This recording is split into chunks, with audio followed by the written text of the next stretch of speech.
funny. My mom told me that she came to you because she couldn't have kids and that you would help her. She said she had a donor. He goes, yeah, well, I didn't use that. I said, well, obviously you didn't use that. Why would you not use her donor? Well, we had a time frame during these things, and I didn't know if this man she brought in would be viable, whether his sperm was viable. So I disposed of it. I knew that we had to have something viable at the time. So I'm thinking to myself, so willy-nilly, you just used yourself, which he did.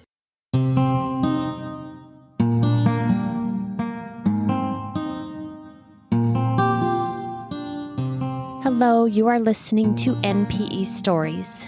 This is a podcast where NPEs can share their story. I am your host, Lily, and I found out I was an NPE through an ancestry DNA test that changed my life forever. NPE is a term that stands for Not Parent Expected or Non-Paternal Event. This means that one or more of our parents are not who we believe them to be. NPE Stories is a podcast where NPEs can share their story of what their original family was like, how they found out they were an NPE, and what their journey has been like since the day they found out. Welcome to episode 89. This is the last episode of season 2. We have been downloaded over, I believe, 120,000 times. So there are definitely people out there with family secrets and people who are listening to this podcast. I'm going to take a month off. I'm going to take the month of July 2021 off, and I will be back in August 2021 with season 3. I have about 30 people lined up over the next maybe 6 months or so to share their stories. And I'm so grateful people are sharing their stories. This podcast wouldn't exist if it weren't for people contacting the show and being willing to go to that place and share their story. And usually people feel better after they've shared. They feel that it's cathartic. They feel that it's part of their healing. But I'm going to be honest, it's hard to talk about this stuff sometimes. It is a little nerve-wracking. You're sometimes a little fearful you're going to hurt a family member's feelings. It's tough. It's tough. So I am so grateful, so grateful for everyone who has shared their story. While I am gone, I want to direct people to other resources. There are so many great support groups. There are other podcasts. There are online magazines that you can read. Let me just mention a few of these. If you yourself are an NPE, you can access these private groups. One of them is, let me just name these off. I mean, there's obviously the very, very large Facebook support group that you have to be someone who has experienced misattributed parentage to even get into that group, but I honestly get a little lost in it. So here are some smaller ones with memberships of around 500. This MPE Life, Togetherness Heals, NPE Only, After the Discovery, the Mindful NPE, Adoptees, NPEs, Donor Conceived and Other Genetic Identity Seekers. I believe that's actually a Facebook support group owned by Severance Magazine. Hiraeth, Hope and Healing, Public Coalition for Genetic Truth, MPE, Cross-Cultural Connections. And those are some online Facebook support groups that are very active. I see the same people every day being active.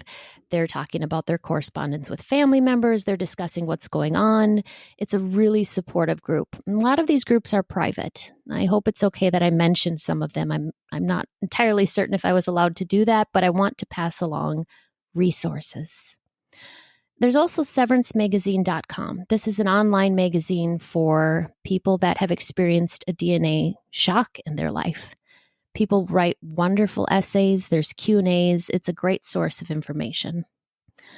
Also, there's other podcasts, and we podcast hosts are incredibly supportive of each other. We adore each other.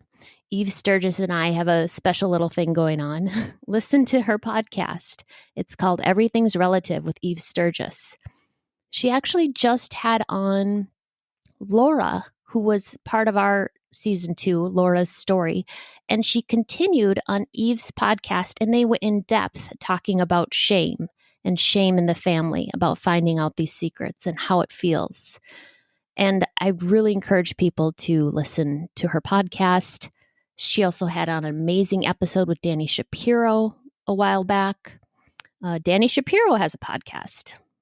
And there's Sex Lies and the Truth and Cut Off Genes. And feel free to check out these resources. They are for us. They are by us. It is people that get it. And for those of you that listen and you haven't yourself experienced a DNA surprise, but you are listening, you are a good person. You're an empathetic person trying to understand. And I just want to say thank you for listening. There's a Right to Know webinar I wrote down here, July 11th coming up. So that is something, if you happen to be listening in real time, you might actually be able to catch that in time. Okay, that's a lot of resources. And we haven't had very many donor-conceived individuals on this podcast. So for this very last special episode of season 2, we do have one today. She is going to share her story with us in just a minute, and it's an interesting one. And this is still happening in real time. It's not like this is a was. This isn't something in the past. This is still happening, and new discoveries are being made every day. And every day you open Ancestry or 23andMe, you just don't know what you're going to find. So, Miss Jaime, are you there? I am. Thank you. Thank you so much for sharing your story today. Well, I am excited to be able to share my story and how I found out about being an MPE and how I've experienced it and what led up to it and my emotions that went along with it. Well, we're going to let you just kind of go. We're going to have you start from the beginning, and I will, if need be, help you along. But normally on this podcast, I just kind of let people share and All right. take it from there. All righty. Well, I'll start off with saying I'm Jaime, and I was born in 1959 in Detroit, Michigan. And at the time, I was born into a lovely family and in what I would consider to be a wonderful childhood. I was born in Detroit, but in Dearborn, shortly thereafter moved to Bloomfield Hills, Michigan. My mother, my father, and I had a sister who was born in 1956, so a couple years older than myself.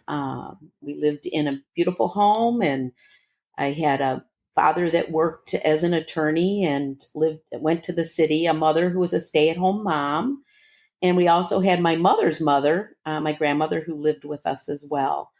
And I could say ideal childhood. I was very privileged, spending my summers in Michigan, in the lower part of Michigan. My winters in lower Michigan, my summers in a beautiful cottage in northern Michigan, and with a grandma and a grandpa and things which seem very normal to a child.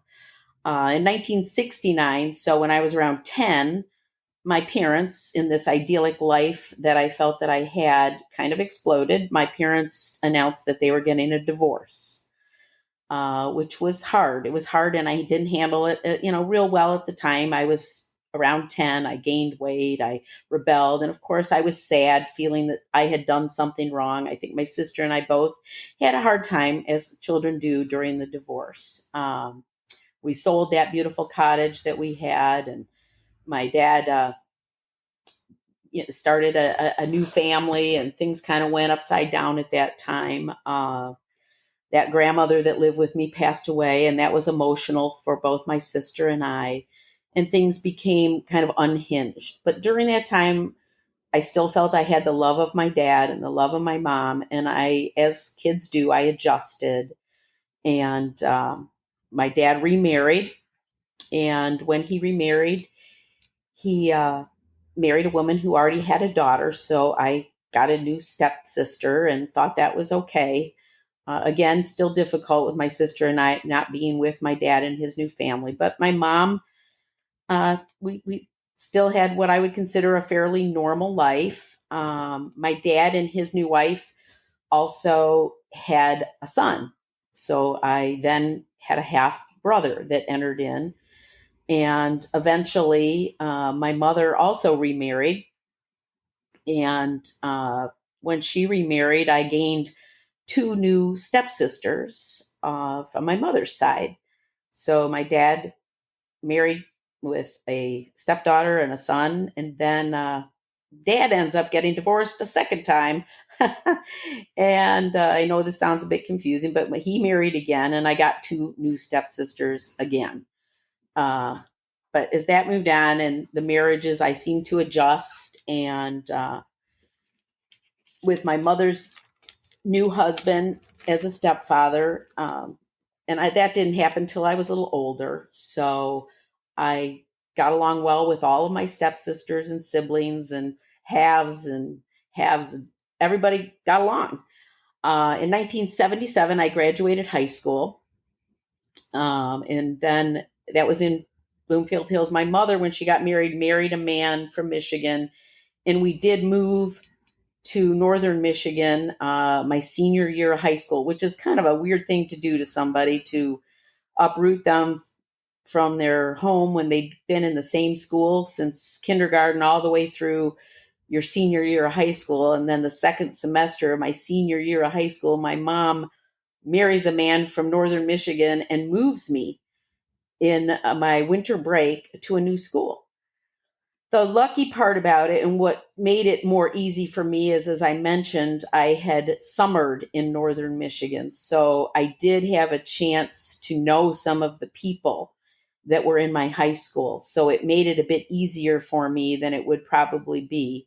Though I finished my credits up in northern Michigan, I did go back and walk and graduate and have my commencement ceremony with the same people that I went through kindergarten through high school. But then right after that, with my mother remarrying and all this, disconnect with father and his wife and mom and new husband, I left home at 17, right after graduation, and I moved in with my high school boyfriend, who was in college at the time, and it made it easier for me to take college classes. And I moved to Mount Pleasant, Michigan, and joined Central Michigan University and lived with him for 4 years. And it was a good time for me. I worked hard, stayed in contact. Dad came to visited mom. She bought a place in Florida, but as far as normalcy, it could be. Ended up meeting another man in the summer of 82, and boyfriend went off to law school, and I ended up staying in northern Michigan, and I got married to my children's father in 1983. And in 83, I married. In 84, I had a daughter. In 86, I had a daughter. After he graduated from school, my husband, then we moved to New York. And in New York, I had a son in 1988. And I love New York. It was fun, but I missed Michigan. In 92, we moved back to Michigan. So after my son would have been, 83 years old, we moved back to Michigan. I ended up getting a divorce shortly after being in Michigan. Now, this was a very insecure time in my life. I think I was saying, wow, dad's been divorced, mom's been divorced, 10 years of marriage, and now here I am divorced with 3 kids and very insecure. And I'm going to say this part of the story because I think it's important that this insecurity that I had after my divorce, with 3 kids, not knowing what I was going to do, where I was going to go, the first man that came into my life was a man who instantly, you're beautiful, your kids are beautiful, I'm going to take care of you, I'm going to get you a house, everything's going to work out. Well, I was like, well, this is easy, for heaven's sakes. My gosh, he's wonderful, I love him, he loves my kids. Now, many years later, looking back on this, when you get a divorce and you were as insecure as I was, what I think you should do is date that first man you meet. Date him, learn about him. I instantly was looking for security, not necessarily love. I thought it was love. I don't think it was love. I think it was security. Uh, it was only 2 years into this second marriage that I realized I don't think that I loved him. I think that I needed him. When you're needy and you meet somebody, I don't know that it's for all the right reasons. And that being said, we were only married 2 years and divorced. After that divorce, I was determined that I didn't need a man. I had 3 children. I needed myself. When you find yourself and you find your own strength is when you become the person that is ready to meet somebody. And what I mean by that is I didn't feel I needed a man to complete me. I had already tried that, and that security that I needed didn't give me the love that I wanted. So I concentrated on raising my children, getting a job on my own, and trying to make myself self-sufficient. So when I met my present husband, it was shortly after the divorce, but I was no longer looking for security. So when I met him, I was like, well, aren't you a lucky man? Because you met me. Now I'm a gift. I don't need you, but if I want you, it's because I want you. And that was what this was when I met my husband. And he was younger than I. So, of course, that threw up red flags for me. So I found every reason that I didn't need him. And that being said, that made me strong because I didn't. But he convinced me that he loved me. And then I realized that this wasn't security. I loved him back. I've now been married 23 years. So I can tell you that when you meet somebody and you're in that space, it's a better space to be. So moving on, that husband that I married back in 1998, and I, with his son, he did have a son, and my 3 children, we moved to northern Michigan. And that was around 2002. And that being said, my dad, now with his third wife and my 2 stepsisters, and then my sister has married and had a divorce or 2. But anyway, when I moved to Traverse City, which is where I am in northern Michigan, my mom called me one day in my new home and said, hey, I want you to do me a favor. And I said, what's that, Mom? And she said, I want you to call an old friend of mine. His name is Jim Dean, and I would love it if you would call him because I'm just curious what he's doing in his life and where he is. And I heard he was sick, and I just want you to call him because I heard he was sick. And I'm like, Mom, call him yourself. Why do I need to call this old friend of yours? Well, I just think you should call him. I'm too embarrassed. I'm like, Mom, sorry, he's your friend. I'm not calling this man. Well, I really don't want Bill, that was her husband, my stepfather. I don't want him to find out. He might get upset that I'm calling. He was an old boyfriend. And I'm like, okay, Mom, still, I'm not calling your old boyfriend for you. Well, please, just find out if he's still alive. Find out how he's doing.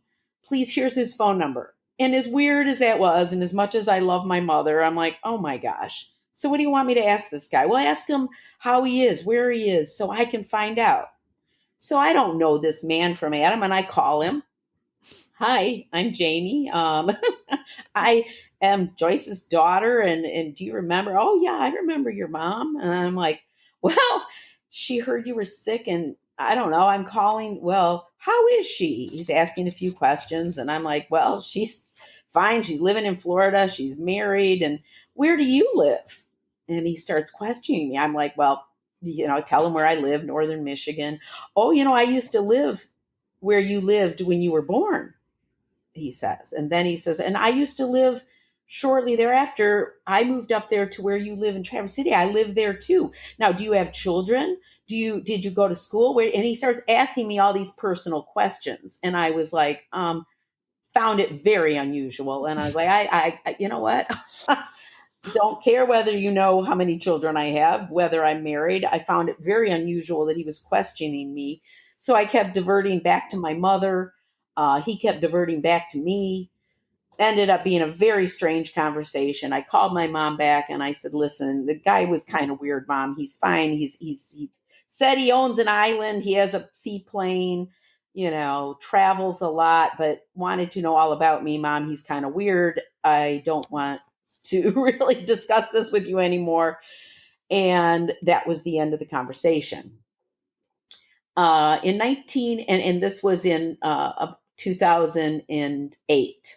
Okay. My mother's husband passed away, and that was in 2008. 2006 was my call with that man. 2008. So 2 years later, my mother's husband dies. And at the time I was in Quebec, I was having my 10-year wedding anniversary. I get a phone call from my mother in Florida, and she says her husband has died. So I catch an airplane from, I couldn't get one out of Quebec. So my husband drove me to Montreal, where I flew to Florida to help my mother and my sister, and then my two stepsisters, his children, arrange a burial and a funeral and so forth. At the time, my mother and I were a bit estranged, and my sister, there had been some other things going on in the family. And I hadn't talked to my stepfather in a while. But when I got down there, of course, those things all get set aside during a death. And my two stepsisters were very helpful. We all got together, very sad time. But shortly after the funeral, we went back to my mother's home, the home she shared with my stepfather. And my stepsisters came back with me. One of my stepsisters, my mother's husband's daughters, asked me to come into a room because she had something to tell me. And I said, okay. So I went into this room with her, and she sat down and she said, "My dad kept a secret for your mother. And I don't need to keep my dad's secrets. So I'm just going to tell you." And I'm like, okay. Now, remember, I had said I was kind of estranged from my sister. We were having some arguments over some property and so forth. She looks at me and she said, "Your sister, Lynn, the one that I grew up with, she is not your father's biological child, and neither are you." And I'm looking at her and I'm kind of waiting. She said, "Your sister was a product of artificial insemination, and your mother had an affair with a man who used to be an old boyfriend of hers." And I kept my composure because that's kind of my style. And the way that she was saying it was kind of a little bit of a "so here." And I don't take to that well. So I just kind of looked at her and she said, "So your father, the one that raised you, isn't your biological father. Your mom had an affair." And so I just kept straight face and I looked at her. I said, "Well, that makes a lot of sense." And she looked puzzled. And I said, "Well, my sister, Lynn, the one that I grew up with, we've always been very different. She's blonde hair. I'm brown hair. She's brown eyes. I'm blue eyes. She's olive complected. I burn when you say the word son." I said, "Well, I guess, huh." I think she was waiting for an emotional reaction that I didn't give back to her. So that being said, this information hitting me, and she said, "I even know the name of your father, this man that your mom had an affair with." I'm like, "Okay, and who is that?" She goes, "His name is Jim Dean." Well, as soon as she said that name, I remembered that call from a few years earlier, that my mom had me call this man who had questioned me endlessly about myself, which was very unusual. So as soon as she said, "He's your dad," it kind of clicked with me. I thought, is this a true story? Is this her just being mean? What is this?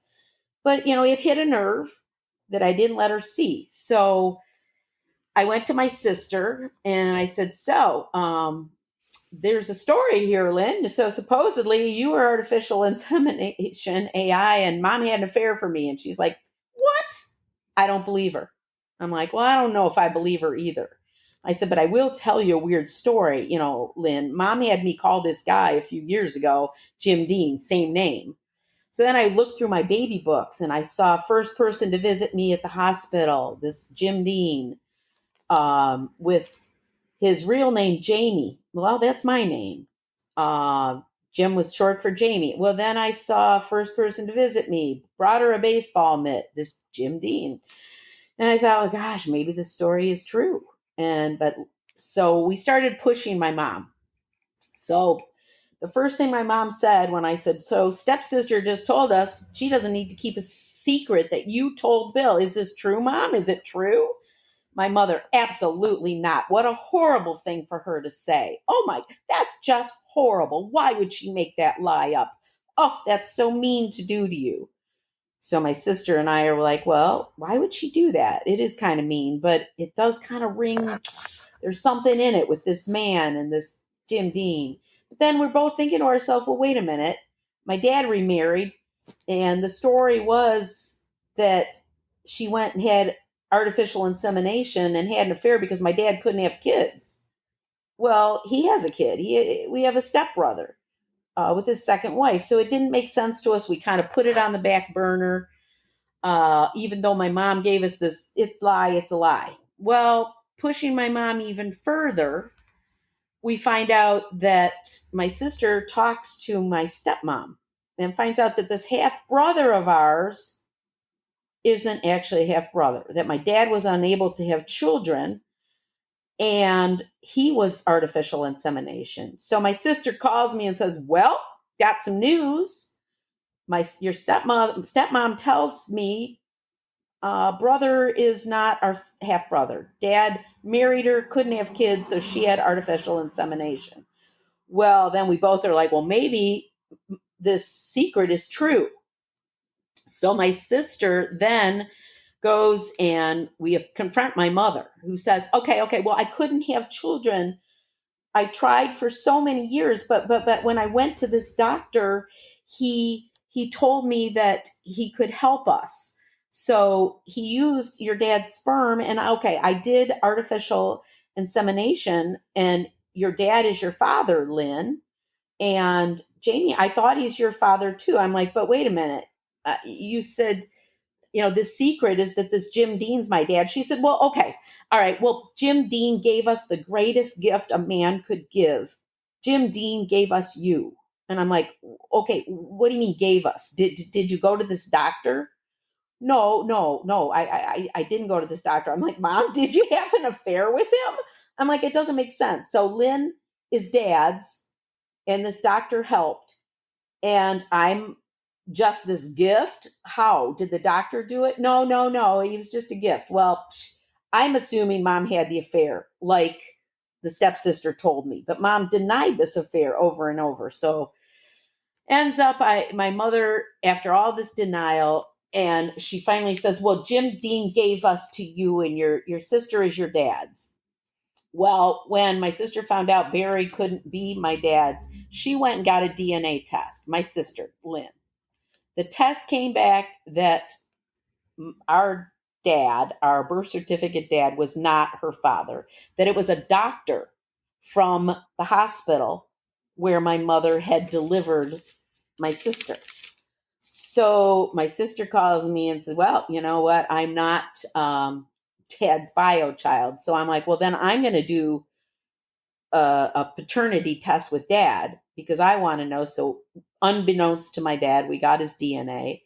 I did a paternity test and it came back that my birth certificate father, who had raised me, was not my biological father, couldn't be 100%. So then I was convinced that this Jim Dean, who I had called and talked to, was probably my father. So I befriended the family. I actually called them. I called the family. I said, so, my mom told me this story and this Jim Dean, is he still alive? I called his phone number that I had called way back when, found out that he had passed away, found out that he had two sons and a daughter. So I figured I had two half brothers and a half sister. None of them wanted any contact with me, which was so hurtful. I'm like, here is this person who is, my bio father. I have half siblings and none of them want anything to do with me. I'm like, man, if I would be so excited to be their sibling and to find this out. And I was so excited. Well, it ends up I found a cousin. and this cousin was delightful. She said, the Dean family, you look like all of us. They invited me to family reunions. I really, really got attached to this family. Not the siblings of mine nor my bio father, as I thought at the time. I'm going to remind you of this, thought at the time. Because I knew that paternity didn't show my dad, so he had to be my bio dad because that's the secret. That's the story. I'm this kid. So after going to family reunions and loving this family for a while, that was 2016. In 2018, finding out that he wasn't bio dad, my bio dad confirmed it more. But in 2019, I wanted, because these siblings wouldn't have anything to do with me, I wanted to do my own DNA test so I could show them, hey, look, I'm part of the family. So in 2019, I buy an over-the-counter Ancestry.com test, send away for it. And it comes back to my house where I'm living in northern Michigan with my husband. My kids are now, no longer at home. The test comes, I open it up. We're sitting in the living room and I'm waiting to see all these Dean relatives, and I thought at the time I was 100% Scottish. My mother was a McLeod and she was Scottish. And she said that this Jim Dean, when we finally pried it out of her that he was a gift, I was a gift from him. He would have loved you. He was Scottish. So I'm waiting, open it up and I look at it and it says that I'm 50% Scottish and 50% Ashkenazi Jew. I'm looking at it. I'm reading it. My husband's watching my face, and I put the paper down. I look at him, and I said, well, what do you know? And he says, what? I said, well, I'm 50% Ashkenazi Jew. And he starts laughing. He goes, aha, funny. And I said, no, it says I'm 50% Jewish. And he's like, what? And I'm reading the names and I'm looking for Dean and I'm looking for all these. And I see I've got my half sister, Lynn, who I grew up with. She's a half. So I'm like, well, Lynn's dad is not my dad and my dad's not my dad, but I don't see any Deans on here. And I'm looking at it. I said, I see two other half brothers on here. I see Lynn is a half sister, but I see another half sister. And I'm like, what the heck? I see my sister's daughter is a half niece on here. And I'm looking and I'm like, who are these people? What is going on? And I'm like, they're not Deans, but none of their last names even match. So it's making no sense until I see one of them is initials. And it looked to me to be a half nephew, but it's managed. Now, you can't necessarily see all names on Ancestry if they block them. And so I was looking for any Dean, anything I could recognize, and I saw none until this one was a minor and it said managed by I. M. Peven, this last name. And I only find it because I was sending letters to these people because you can do that in Ancestry. I'm like, you show up as a half niece, you show up as a cousin. Who are you people? And I'm questioning it, but I'm also a very I'm a sleuth in a bit of a way because I am going to open up every Facebook page. I'm going to trace every name. That's how I do things. And when I saw this minor managed by I. M. Peven, the name Peven hit me this is like within 3 minutes of looking at my Ancestry results. I looked up at my husband and I said, half Ashkenazi Jew. One of these is Peven. I know that name. And I looked at my husband. I said, oh my God, I know who my biological father is. And he's still staring at me with his mouth open. I said, my mom's doctor, my mom's OB-GYN. His name was Peven, Dr. Peven. I remember it. I said, these people are all related to my mom's doctor. I said, and I'm Jewish. He was 100% Jew. I said, and the name matches. And so did but none of these other names do, but that one, at least I recognize, but I'm not related. It's managed. I said, and my sister, one of the doctors from the hospital was her dad. And now I'm remembering back of a phone call that I made. Shortly after my sister told me, my mom told my sister that she used this doctor to help her, but he used my dad's sperm to help my sister deal with it because she was like, wow, this is hard. I said, let me be my sleuthy self. I called my mom's doctor. I called that Peven back. I called him back in 2016 and said, hey, my mom's telling us this story. I know who my bio dad is, but my sister supposedly you were the doctor that helped my mom get pregnant. He goes, yup. Now this man is 94 years old. He's no longer in practice. And I call him out of the blue on a number that's public. And I say, my parents are from Detroit. My sister, supposedly you did artificial insemination back then. He goes, I did. He said, I did many artificial. And I'm like, well, my mom is from Detroit. I told him, what she looked like. And he goes, oh, I remember your mom. Now, this is a 94-year-old doctor. I called her my Barbie, and your dad was my Ken, and she was an artist. And then he went into detail about my mom and my dad.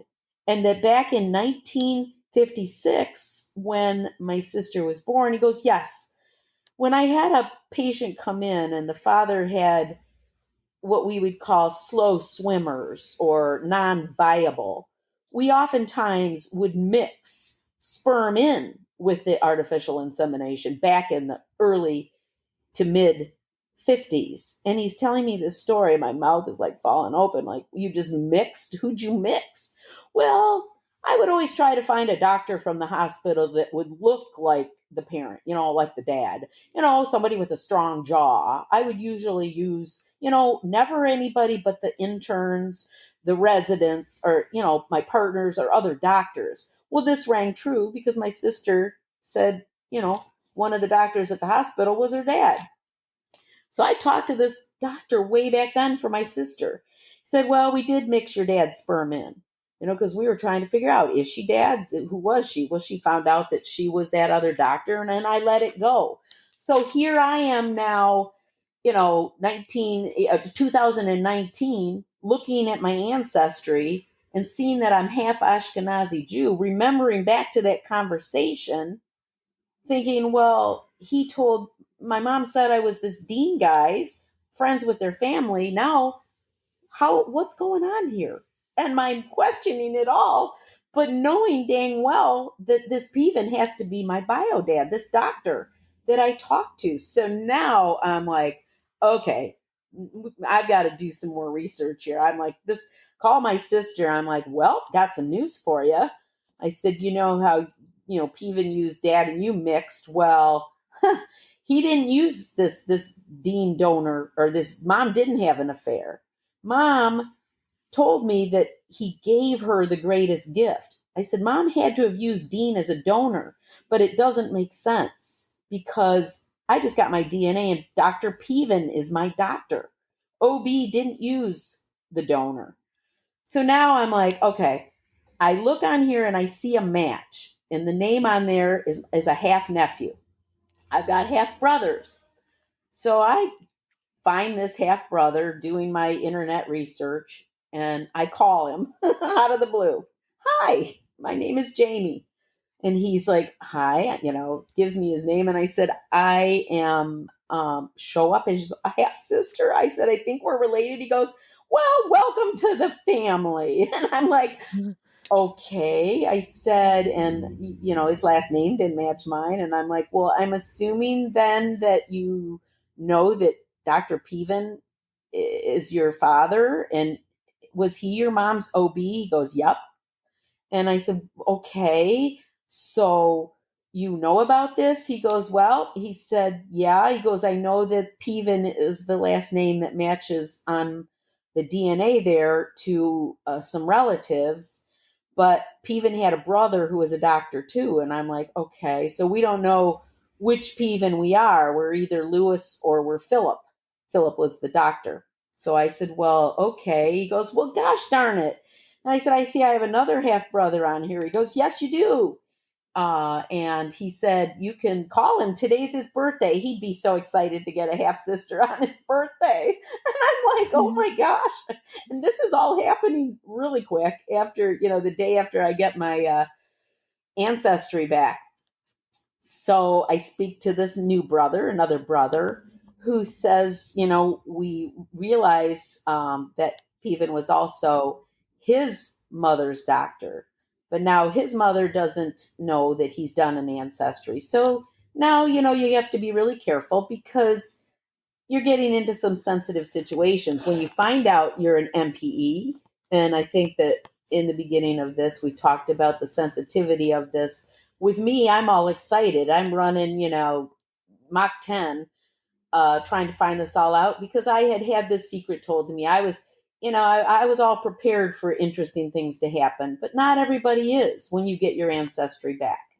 I didn't expect to be half Jewish. I didn't expect my mom's doctor, but I did expect it to be a little different. Well, in talking to these two new half brothers, much more of a shock for them, a little bit more difficult, more complicated with the family and his sister not wanting anything to do with me. And I realized, okay, step back here. Step back because we're not sure who the bio father is now. But I was determined, no, I'm going to find out who it is. So I'm going through, and up comes a DNA with a younger Peven.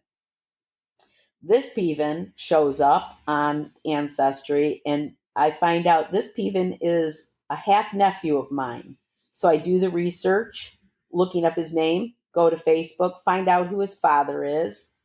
His father is Philip Peven, my mom's doctor's son. And now I've got a half nephew.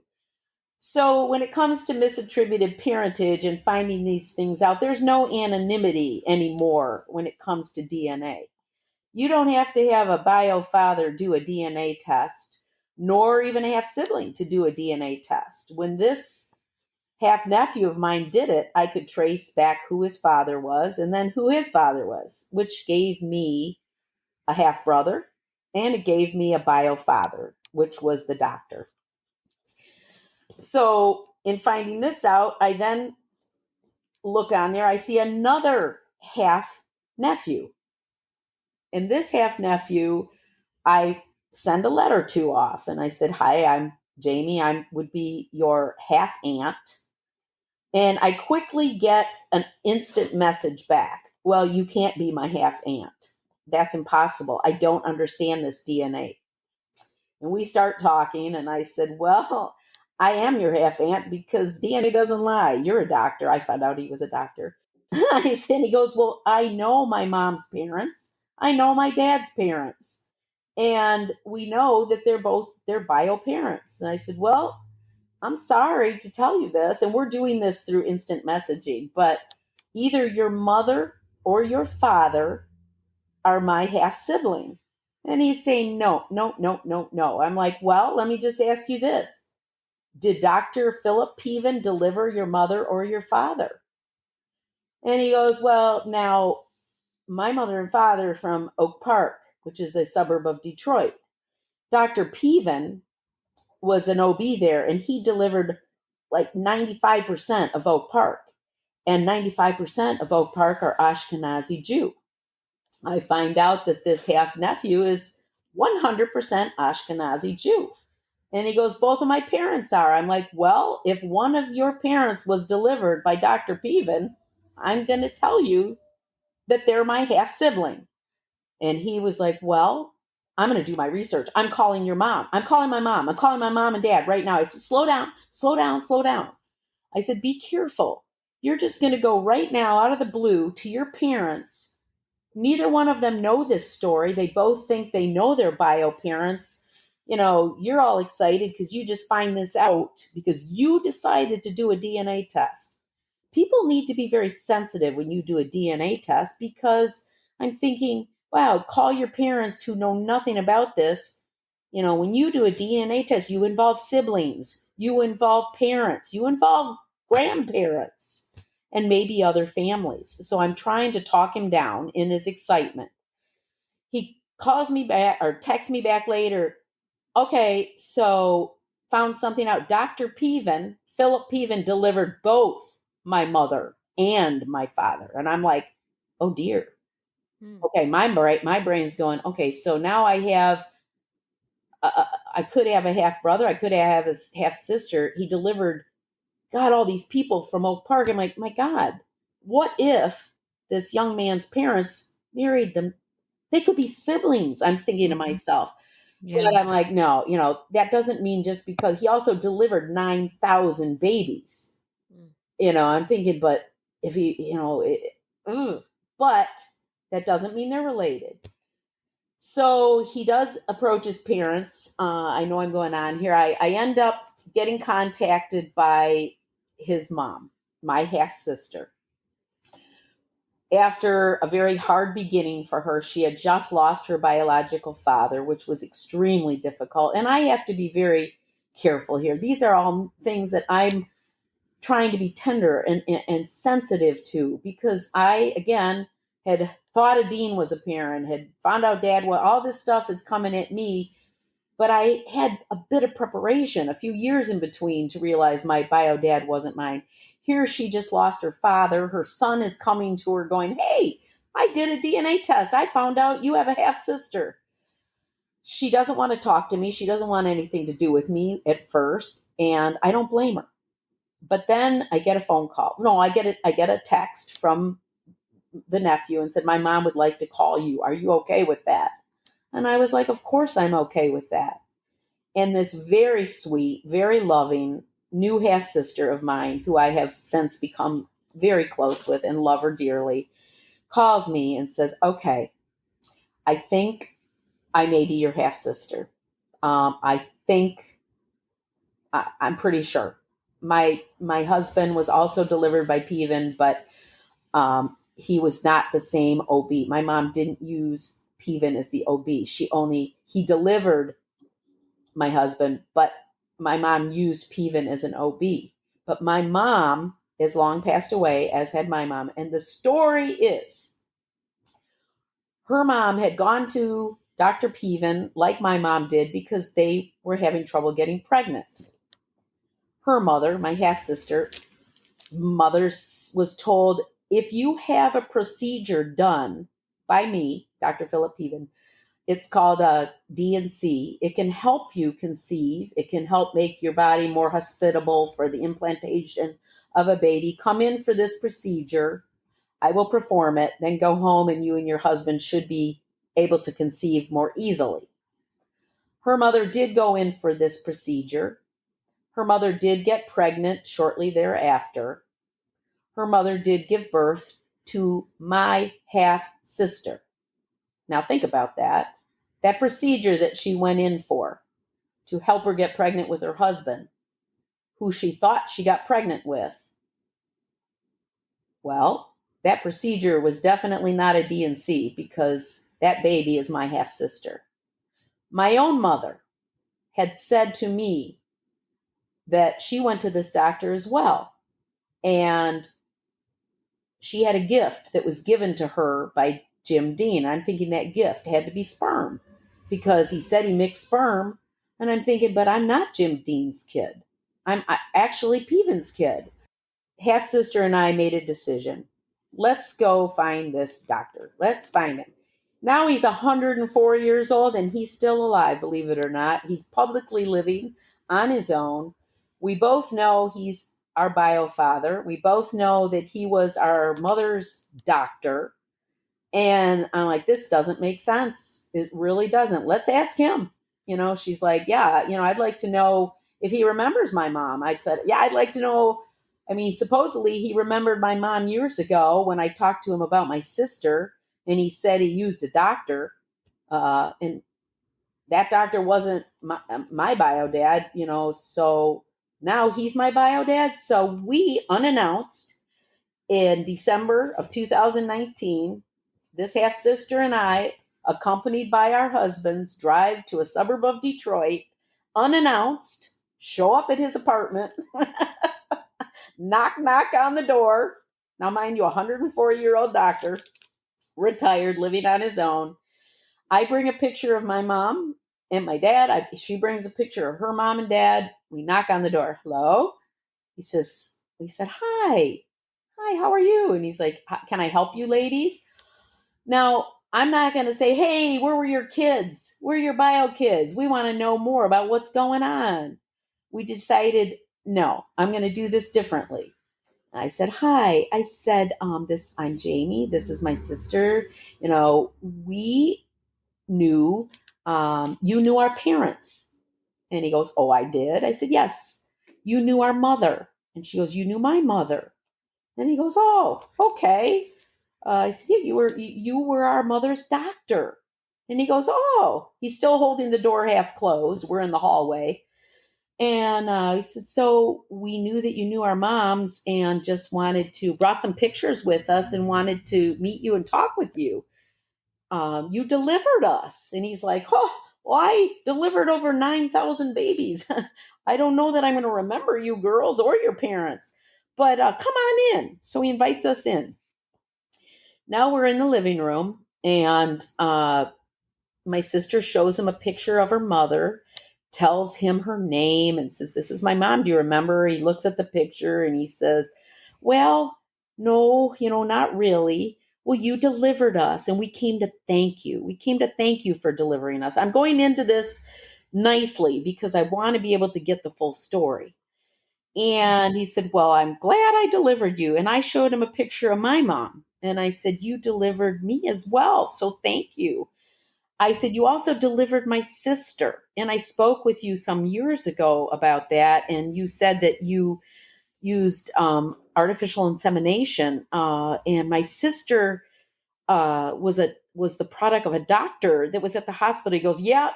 He said, well, back then, now you're talking about the 50s. We did use some donors there in the 50s, other doctors at the hospital. But I don't know who was the dad. And so we now have the pictures and I'm showing him. And now we're sitting across the room from him and he's 100, he's old. He's 104 and he couldn't hear us well. So if you could picture this room, a small apartment, this old man sitting in a chair, my sister and I sitting on a couch across a coffee table, and he couldn't hear us. And we're holding our pictures. So we both get up, both the sister and I, and we move over to him and we sit on the floor at his knee. He's got his feet on the floor. He's sitting in a chair. You've got me at 60 years old sitting on one side of him and my sister close to the same age on the other side of him on the floor so he could hear us closer, holding pictures of our parents. And my sister says to him, I not only came to thank you for delivering me because I'm thanking you for helping my mom by getting her pregnant and being my biological father. First time it's said. And he's quiet, his face. And I said, I also would like to thank you because you are also my biological father. And he's looking perplexed, and we're both sitting there, and he says, well, what do you mean? And my sister said, well, we've done DNA testing, and you've come back as our biological father. You delivered us, but you are also our father. And says, well, and I said, DNA can do that now. Well, I've never taken a DNA test. I said, you didn't need to because your grandson did. And I said, DNA, and I'm showing him my ancestry. I've got it up now on my iPhone. I'm showing him my ancestry. I'm showing him that I'm 50% Ashkenazi Jew. I'm showing him that his grandson is my half nephew. And he's looking at all this and he says, well, he goes, isn't this just amazing? And I said, yeah. He said, pretty amazing. I said, but it's funny. My mom told me that she came to you because she couldn't have kids and that you would help her. She said she had a donor. His name was Jim Dean, and she brought that in with her, or him in with her. I didn't know exactly how that worked. I wasn't there. He goes, yeah. Okay, yeah, I guess, yeah. Well, I didn't use that. I said, well, obviously you didn't use that. Why would you not use her donor? Well, we had a time frame during these things, and I didn't know if this man she brought in would be viable, whether his sperm was viable. So I disposed of it. I knew that we had to have something viable at the time. So I'm thinking to myself, so willy nilly, you just used yourself, which he did because he's my bio dad. And I'm like, well, he goes, well, then he got all technical and he said, we had to have a speculum and we used a pipette and he's getting very scientific now, and he's explaining that back then you had to know viability and cycles, and I'm realizing that he's not even thinking of us as being biological children sitting there with him. He's talking about helping these women and that we were on the cutting edge, and when somebody was having so much trouble, pipettes and biologic and times, and I did see this side to him. He wasn't, I was looking for some maniacal side, maybe a doctor going, yeah, I wanted to father all these babies, so I just used myself. But I really didn't see that. I saw, and so did my sister, a man talking about helping women. He actually looked at us and said, well, you all had fathers. And in that being said, I don't think he thought of himself as a dad as much as a scientist. And he said, I had many I started donating sperm in med school back in the 40s. Back then we got paid $50 for each sperm that we would donate. $50. And back then he goes, that was a lot of money. Yeah. So started to donate in the 50s. Or in the 40s. He said then in the 50s, during med school, and then he said, when I started my own practice in the 50s, I started using donor sperm. I'm thinking, my God, that means that this man started donating sperm in the 50s. Now, I looked back at my DNA, and that half brother that I spoke to on the phone, he was born in the 80s. And he goes, I donated sperm in med school. I donated sperm. And I'm thinking, my God, if you used your own sperm in your own practice from the 50s all the way through the 80s, I could have hundreds of siblings. And he laughed, and I said to him, he goes, yeah, my daughter said, Dad, you've been donating since school. You could have hundreds. I said, so your kids know? He goes, well, I talked to my daughter about it. Yes. And, I guess I could have many. And I'm thinking to myself, wow. But that being said, again, with my half sister and I speaking about it, and we, he was not in the best of health, and we didn't push. But I said, how do you feel about this, about us, and about how this that we're finding you now through DNA? And he said, I feel like it's a fairy tale. And that, when he said a fairy tale, and he said, but I feel very blessed that you're here. I mean, he didn't come off as maniacal to me, and he didn't come off as evil. And I know, and I'm going to say this because I know there's a lot of sensitivity involved with doctors, and some people call it medical rape. Our parents didn't know. My mom didn't know that man who gave her that gift, he thought, of donating sperm, she thought that was my bio father. Finding out that Dr. Peven, her own doctor, was my bio dad probably would turn my mother in her grave. Would it make me less loved? No. She wouldn't love me any less. I look at this as I'm here. I don't mean that as not being sensitive to those people that feel that you lose identity. I don't feel that my identity is based on my DNA. Yes, it does determine your ancestry, that I'm half Ashkenazi, but I don't think it made me who I am. And I'm going to say that because I'm a strong woman. As I told you, I found myself back. Yes, I had insecurities. I had marriages, but I raised my children. I've had my life. And in that life, I've discovered that I am who I am because I've made that person. My mom used to say, if it is to be, it is up to me. And this DNA discovery of mine and finding out this doctor was my dad did not make me any less who I am, less strong, less anything. That being said, after this discovery and the sister and I meeting, we did leave, and I contacted my half brother, who is his son through marriage. And I explained this story to him. I said, I met with your father. You are my bio brother. I'd like to talk to you about this. And he was like, what do you want to know? I mean, he wasn't angry. He wasn't mean.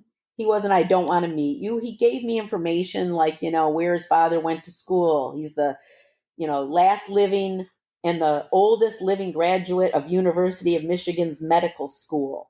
And he still goes to all the alumni and still involved. And he gave me his schooling. He even sent me pictures of him.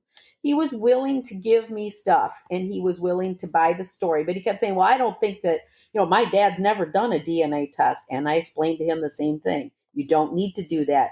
There is no more anonymity. Mm-hmm. And he gave me enough information that I felt, okay, he's being kind. But then I was like, wait a minute. This is my biological father. I need more than just he's lived to 104. You've got longevity going for you. I want to know, did he have cancer? Did his parents have cancer? I've got a family I know nothing about. I have a bio father I know nothing about. When I thought that Jim Dean was my dad, that family provided me with all the health information. Now I've got a dad that I know is a bio dad, a doctor, no less, and his son's like, well, you've got longevity. Though he was kind, he wasn't forthright. He didn't give me what I wanted. And so this right to know, this is why I got involved with right to know. Not because I'm angry, not because, finding out, that I was a misattributed parentage was life-changing, but that I felt I had a right. A right. We all have a right to know our history. Now, not DNA will give you your history of where you came from, maybe your origin, but I wanted to know, who is my grandma? Who did she have cancer? Did she have children? I came to find out through a cousin, again, who I saw on this ancestry. He had 2 sisters that died of cancer very, very young, younger than me. And I have 2 daughters, and they had breast cancer. And my mother's did. I'm like, okay, wait a minute. I want history. I want health. I want to know how much cancer is there. So calling that brother, I'm like, no, this isn't right. I need this. So that's why I got involved with right to know, because I think we all have to have a right. And if these doctors or people feel, if you're out there in the business of making babies, making human beings, when you make a human being, you better have some sort of laws in place, and there just aren't. And that's why I'm involved, because you've got a donor out there donating sperm to one clinic, and this clinic is using it on 30 women. Don't we need to know who that dad is? Because siblings could marry siblings, like I thought may have happened in my case. So this right to know and these laws are now only becoming important because of a new industry, and it's the over-the-counter DNA testing. We're starting to say, yes, there is no anonymity. You are the father. You are this. These laws need to be in place so we can find out our health histories. That's why I'm involved with Right to Know. But as far as the emotions, and I want to go back to the beginning of this podcast and say,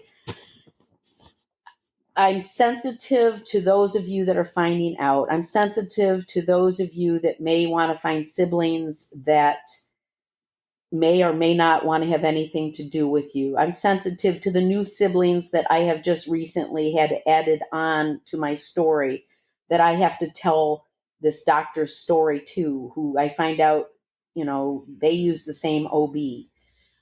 There was a movie out called, just recently, an HBO documentary called Baby Doctor, with a similar story to my own, where the doctor used his own sperm. I found out that there's other doctors in Detroit who used donor sperm on their patients. One member that I've met of this group was not my doctor's child, but the doctor that they used, she has 56 half siblings that she's discovered.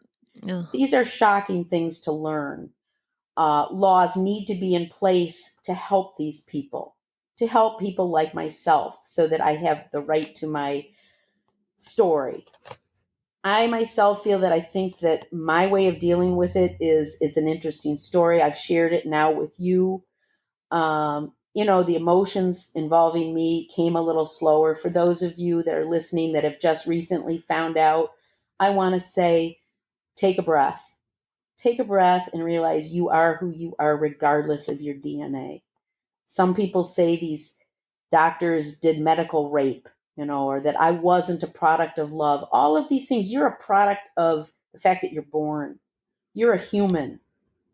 You can feel good in who you are, not the DNA that made you. This is my own opinion, and I'm glad you listened to my story. I'm glad that I could share it with you.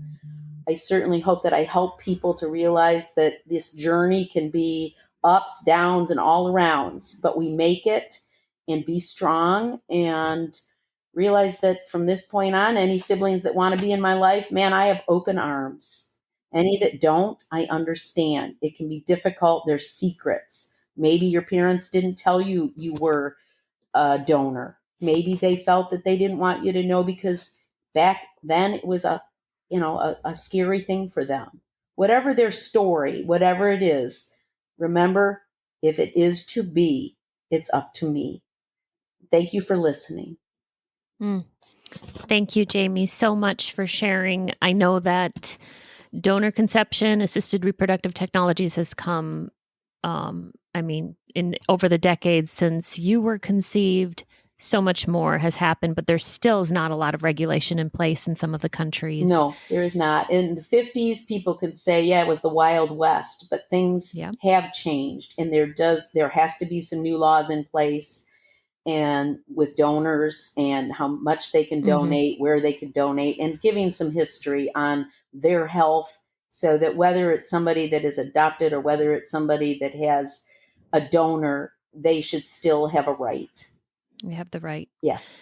And in your birth father's case, I'd sit on the phone call to you a couple weeks ago. I'd use the term fraudulent, and I realize now after listening to you that you explain how your biological father was very scientific in his approach to being an OB-GYN, but this is obviously nowadays they realize how entirely unethical it is to use your own sperm instead of somebody's donor picked for conceiving a child. Absolutely. And in my case, the mother's not knowing.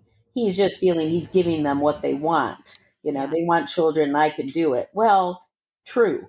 But there's ethical issues here. I mean, extreme ethical issues. And, just wrong in so many ways. Doesn't make me less happy to be here, but it needs to be controlled. Yes. If people want to get in touch with Jaime, I believe at this point, just because of the anonymity aspect, feel free to email the show at npestories@gmail.com. I will forward any comments or whatever you'd like to share along to Jaime personally. And at this point, we will wrap up. We're going to be taking a month off, and we will be back in August 2021 with more episodes and more stories. Thank you so much. These stories are here for us to identify with. If you are an NPE and would like to share your story, email npestories@gmail.com. You do not have to give any identifying information. If you are an NPE and would like to share your story, I'd like to hear from you. Subscribe to this podcast to hear more. Come heal with us.